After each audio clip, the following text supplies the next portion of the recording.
c'est le valet de Raymond, comme il est aussi ressenti par qui l'a lu et qui a fait l'exposition. Parce qu'il y a tant de manières de le voir, mais on retombe toujours dans la même chose, l'amour du pays et en même temps la critique du pays. Ah oui, c'est inévitable. Parce qu'il était assez sévère, il était exigeant. Oui, il était exigeant. Surtout que lui, il est né en 1930, donc quand il était dans l'âge de cinquantaine, c'était la grande période de l'expansion des stations de ski. Et ça, il supportait pas.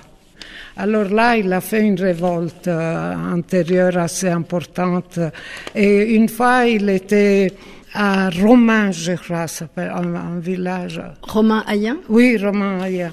Et il était dans un café, et il parlait avec un monsieur qui était là à tabler, un peu tristourné, il se met à côté, il lui dit « Alors, comment ça va, ce que vous avez fait ?»« Oh, je reviens de Sion, j'étais à la banque. » Et alors, mon mari lui pose des questions.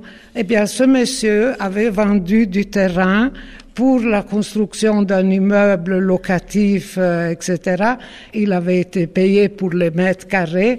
Et puis, quand il les a mis à la banque, il a demandé au banquier quel est le meilleur investissement. Et l'autre, il lui a dit acheter du terrain. Et pour ça l'a marqué à jamais. Une sorte d'absurdité. Oui, voilà, l'absurde du valet qui s'est vendu des paysans, pas pauvres, des paysans qui avaient leur terre, qui croyaient qu'elle ne valait rien, et puis d'autres en ont profité, et ça, je ne supportais pas.